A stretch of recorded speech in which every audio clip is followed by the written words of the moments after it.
Always do it on my. Halo, assalamualaikum warahmatullahi wabarakatuh. Jumpa lagi dengan saya di channel Babang Servis. Oke guys, untuk kesempatan kali ini kita kedapatan servisan Vivo Y91 ya. Ini Vivo Y91 dan bisa dilihat ya kendalanya. Udah ketahuan belum kendalanya? Belum ya, ini kronologinya kata yang punya ya. Tiba-tiba keluar garis ya, seperti dilihat itu LCD-nya bergaris, tiba-tiba bergaris. Nah, faktor LCD bergaris seperti ini biasanya itu faktor tekanan. Faktor ketekan itu jadinya seperti ini ya. Nah, ini bisa dilihat. Oke. Wah, itu makin jelas garisnya ya. Ya maklum lah, sebenarnya sih tidak mempengaruhi fungsinya. Touchscreen berfungsi normal, hanya saja ya mungkin yang karena yang punyanya cewek ya, jadi sedikit mengganggu pandangan ya. Oke, kita putuskan untuk ganti LCD ya. Kita ganti LCD yang baru dan ini kita copot dulu untuk slot SIM-nya ya. Oke, tahap selanjutnya itu kita buka area backdoor ya. Ini kita buka untuk backdoor atau penutup area belakangnya ya. Di sini saya menggunakan alat berhubung kuku tadi sedikit cedera ya, jadi nggak bisa buka untuk di awalnya. Setelah agak terbuka ada celah, baru saya menggunakan kuku seperti ini guys. Nah, namun ya hati-hati ya untuk pembukaan backdoor di Vivo Y91 ini, karena di belakangnya, di backdoornya itu menempel fleksibel fingerprint ya, jadi seperti ini ya. Ini kita copot perlahan ya. Oke, ini udah terlepas. Selanjutnya kita buka kalengan ya. Ini ada kalengan untuk pelindung fleksibel fingerprint, fleksibel board, fleksibel baterai, sama fleksibel LCD. Nah, kita buka dulu bautnya ya. Setelah itu baru kita buka kalengan pelindungnya. Nah, oke, ini sedikit berisik ya sekarang karena saya pengambilan audionya ini berada di luar ruangan ya. Ini saya berada di depan rumah dan berhubung di sebelah rumah itu lagi ada renovasi ya.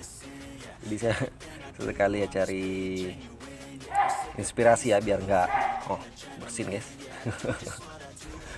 Biar nggak suntuk ya. Jadi ini saya ambil di luar ruangan.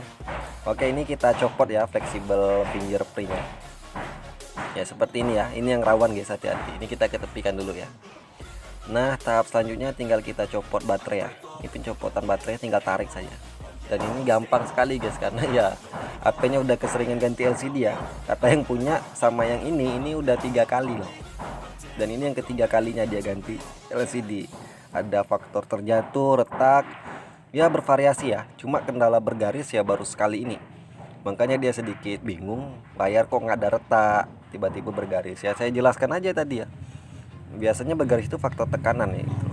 Ini kita copot dulu ya untuk LCD yang lamanya. Di sini saya pencopotan LCD ini menggunakan hair dryer atau pengering rambut ya. Bisa juga menggunakan blower, bebas saja tergantung sobat. Ya, ini udah selesai, tadi saya percepat ya. Ini udah selesai untuk proses pemanasannya dik. Nah, selanjutnya tuh tinggal kita copot LCD-nya ya, LCD yang lama. Nah, untuk pelepasan LCD di sini saya menggunakan bantuan plastik. Ini plastik bekas tempered glass ya. Jadi kalau kita beli tempered glass yang hitam itu biasanya itu ada jenis plastik mica di belakangnya untuk pelindung. Nah, ini saya gunakan untuk mencongkel LCD ya. Untuk pembukaan LCD itu lebih gampang. Iya, kita cari celah ya. Nah, ini pembukaannya usahakan dari atas guys ya. Setelah ada celah seperti ini, itu langsung kita masukkan ke bagian paling bawah. Jadi kita masukkan ke bagian paling bawah dari LCD-nya. Dan tahap selanjutnya tinggal kita seset saja seperti ini. Ini kita seset ya, kita intip. Iya, seperti ini ya, tinggal kita seset dan ketika sudah seperti ini ya tinggal tarik saja. Ya, namun tetap hati-hati ya, karena di sini LCD-nya nggak ada retak. Dan ini sebenarnya LCD bisa digunakan ya. Ya, siapa tahu untuk mengetes HP-HP yang ngeblank layar atau gimana, ini bisa berguna sebenarnya. Jadi kita pembukaannya sedikit hati-hati ya, jangan sampai merusak LCD-nya karena sayang loh, LCD-nya masih bagus.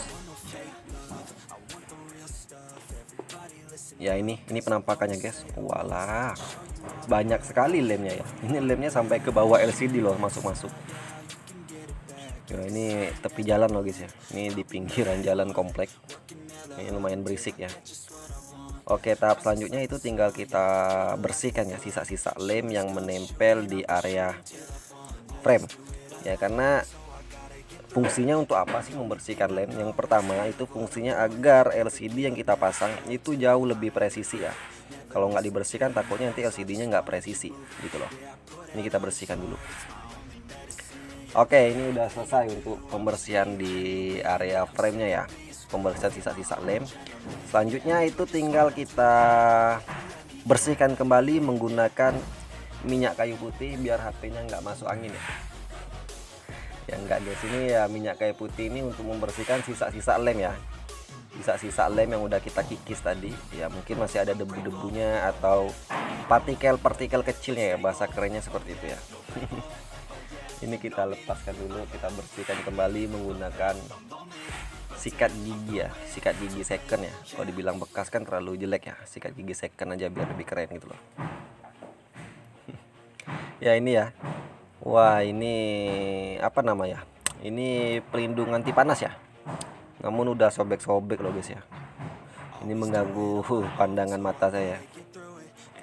Wah ya, ini kita bersihkan ya. Nah jangan lupa bersihkan di lensa kameranya ya. Tadi ada mungkin terkena debu atau terkena cairan minyak kayu putih ya, kita bersihkan kembali ya. Untuk pembersihan di backdoor ini atau di backdoor, sorry guys ya, di area frame ini ya usahakan jangan menggunakan thinner ya, hindari penggunaan thinner karena ya thinner itu cairannya terlalu keras kalau menurut saya ya. Jadi gunakan saja minyak kayu putih seperti ini ataupun alkohol ya, biar tidak merusak di framenya, di pinggiran frame, karena untuk di pinggiran framenya itu plastik. Nah yang dikhawatirkan kalau terkena cairan thinner itu bisa membuat lapuk ya, lapuk di area pinggir-pinggirannya guys ya. Jadi ini saya bersihkan kembali ya untuk di lensa kameranya. Oke, ini udah bersih ya, udah bersih ya. Tinggal kita, ini saya lihat apa namanya ya, untuk double tip di penahan baterainya itu udah nggak kuat lagi ya untuk menahan baterai. Jadi di sini saya tambahkan dulu untuk double tip. Karena apa guys ya, karena kalau nggak kita pasang double tip seperti ini, nggak mempresisikan baterai, takutnya nanti baterainya goyang-goyang gitu loh. Bunyinya itu kalau dia nggak presisi itu letak letok letak letok, nanti yang punyanya panik gitu loh ya. Ini bunyi apa gitu loh. Jadi ini saya bantu untuk penahan baterai ya. Di sini saya menggunakan double tip saja ya. Kita pasang seperti ini ya. Ya bebas sih, pemasangannya bebas, tergantung teman-teman mau zigzag, mau lurus seperti saya, mau melintang, itu bebas-bebas saja. Nggak ada aturan di sini guys ya. Karena fungsinya hanya untuk menahan baterai biar nggak goyang gitu loh. Ya ini udah kita pasangkan ya untuk double tipnya. Wah berisik loh guys. Maklum ya, di sebelah masih renovasi rumah. Lagi renovasi ya di sebelah, makanya sedikit bersih. Pelepak pelepuk, pelepak pelepuk ya, anggap aja itu gendang ya. Untuk hiburan kita. Ya ini saya presisikannya untuk double tipnya. Oke, tahap selanjutnya kita cek untuk di LCD yang lama. Saya kira tadi ada pelindung untuk speaker ya, penutup speakernya. Biasanya tuh kan di atas itu di LCD-nya itu biasa menempel tuh untuk pelindung speaker. Nggak ada di sini, saya cek di frame-nya nggak ada. Ya udahlah, karena pelindung speakernya nggak ada ya. Ini sebenarnya untuk buat kita tuk-tuser ya. Sebenarnya hal kecil seperti itu, hal sepele seperti itu perlu diperhatikan. Karena kalau HP nggak dipasang saringan speakernya, debu lebih mudah masuk ke dalam ya. Karena untuk saringan pelindung speaker tadi itu menghalang debu masuk ke dalam ya. Takutnya debu masuk ke dalam menutupin kamera depan ya. Ujung-ujung nanti kameranya kena debu, dan keseringan kena debu yang dikhawatirkan nanti kameranya rusak gitu loh, lensanya. Jadi hal kecil seperti itu perlu diperhatikan ya. Itu yang pertama. Yang kedua itu tampilannya kurang cakep gitu loh, kurang cantik nanti HP-nya ya. Oke, ini karena nggak ada, tadi udah saya cek nggak ada ya, langsung aja kita lem ya. Di sini saya menggunakan lem LCD, mereknya itu T7000 berwarna hitam ya. Banyak sih tipe lem LCD ini, banyak jenisnya, tergantung dari sobat saja ready-nya, ada stoknya yang mana ya tinggal dipasang saja. Selagi itu lem LCD ya. Namun saya lebih rekomendasikan menggunakan lem LCD yang warna hitam ini ya, T7000 ini, karena ya proses keringnya cepat, nggak lama. Yang kedua itu dia lebih kuat menahan ya. Wah, bunyi apa lagi tuh guys. Yang kedua itu lebih kuat untuk menahan ya, tingkat ketahanannya itu udah teruji lah, udah bagus menurut saya ya. Ya ini udah selesai kita pasangkan lem.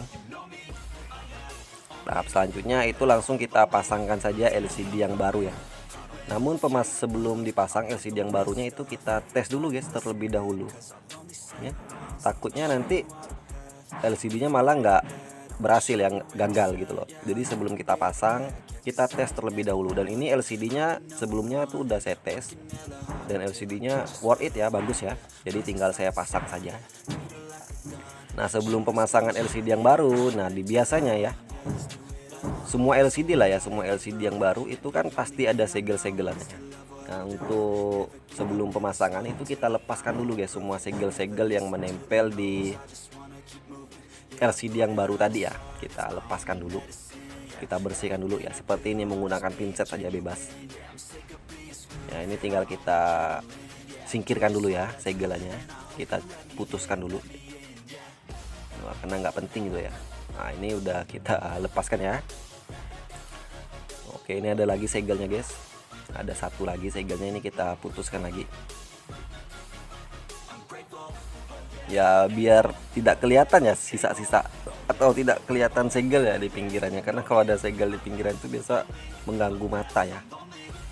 Kalau menurut saya sih seperti itu ya, tergantung sobat saja, tinggal pasang pun nggak apa-apa. Cuma kalau mau ngikutin trik saya seperti ini ya bisa diikutin ya, untuk membuat rapi lagi ya. Oke, ini kita pasangkan saja LCD-nya karena udah kita tes. Namun ya pemasangannya kita presisikan kembali ya, kita presisikan kembali. Setelah itu baru kita pasangkan fleksibelnya. Dan ini fleksibelnya kita presisikan lagi ya, untuk fleksibelnya menggunakan plastik seperti ini ya. Ini plastik yang saya gunakan juga nih untuk congkel backdoor ya.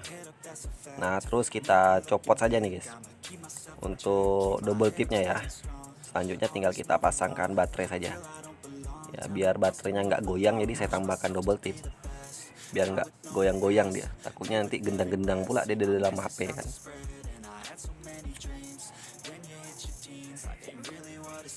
Wah ini bandel satunya guys. Walah, wow. Yalah bandel kali. Ya udah lepas ya. Ya tinggal kita presisikan kembali baterainya guys. Ini kita pasangkan lagi baterainya ya. Nah ini kita pasang. Oke seperti ini ya. Ini kita tekan-tekan sedikit, namun jangan terlalu kuat ya, pelan-pelan saja, alon-alon saja. Nah tahap selanjutnya itu kita pasangkan kembali di fleksibel fingerprintnya. Ini kita pasangkan untuk fleksibel fingerprint. Setelah itu kita pasang kalengan penutupnya ya. Nah ini kita pasangkan, kita presisikan ya. Kalau nggak presisi ya buka lagi, presisikan lagi.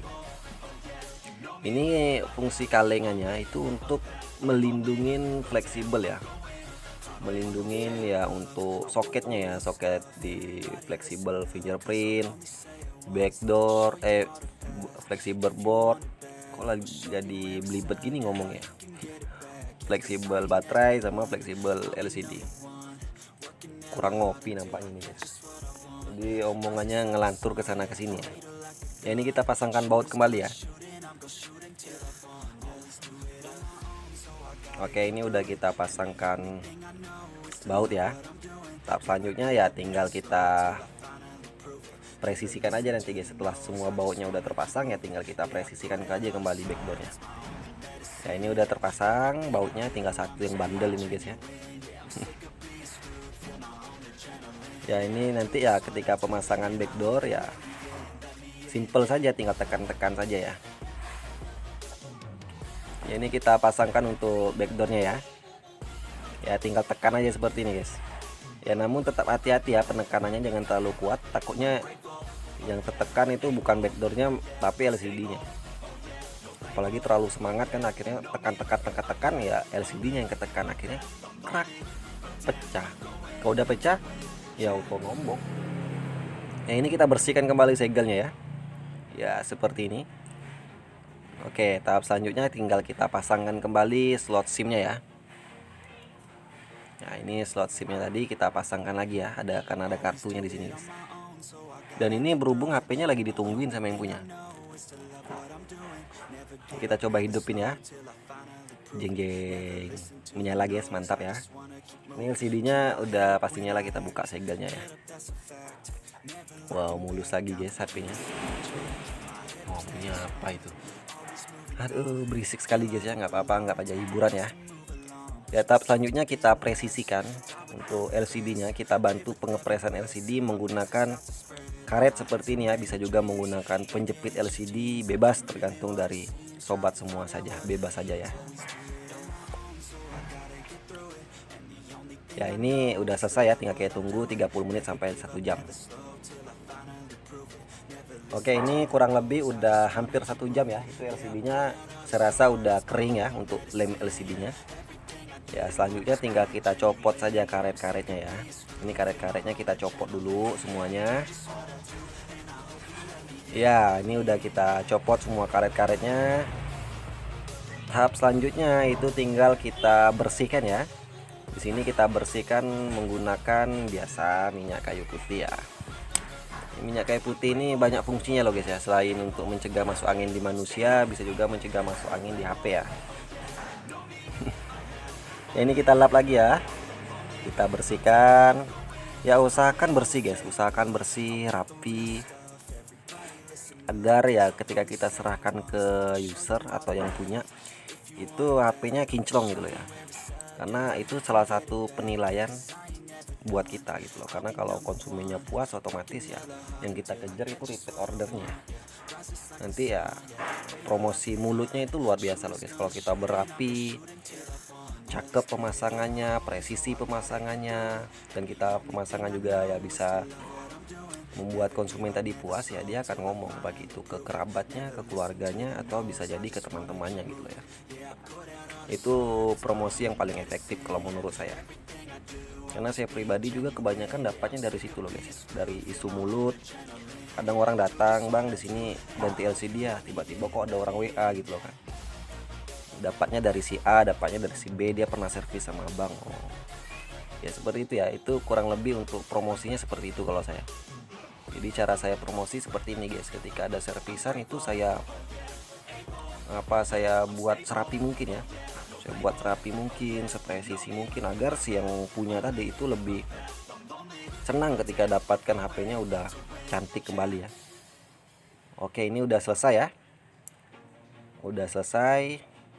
Ya, tinggal kita serahkan saja lagi sama yang punya ya. Wah, ini bisa dilihat guys ya, HP-nya itu udah kembali kinclong ya. Tinggal kita serahkan sama yang punya ya. Tinggal kita bilangin saja, usahakan jangan ketekan ya. Nah, ini ada LCD yang sebelumnya tadi guys, nggak ada retak, masih berfungsi normal, hanya bergaris ya. Ini alat-alat yang saya gunakan untuk pembongkaran di HP Vivo Y91 ini ya. Ini alat-alatnya seperti ini ya. Untuk teman-teman siapa tahu teknisi pemula atau mau coba-coba berhubung HP-nya ada yang retak atau yang rusak LCD, uji coba untuk pemasangan sendiri itu bisa ya, nggak perlu takut. Yang intinya hati-hati ya. Oke, ini alat-alat yang saya gunakan ya. Ini HP-nya saya nyalakan. Oke, menyala guys ya. Worth it, mantap. Ya, tinggal kita berikan sama yang punya ya. Oke, jangan lupa like, komen, dan yang terpenting ya, subscribe channel ini biar semangat upload tiap hari. Bye bye. Akhir kata, wassalamualaikum warahmatullahi wabarakatuh.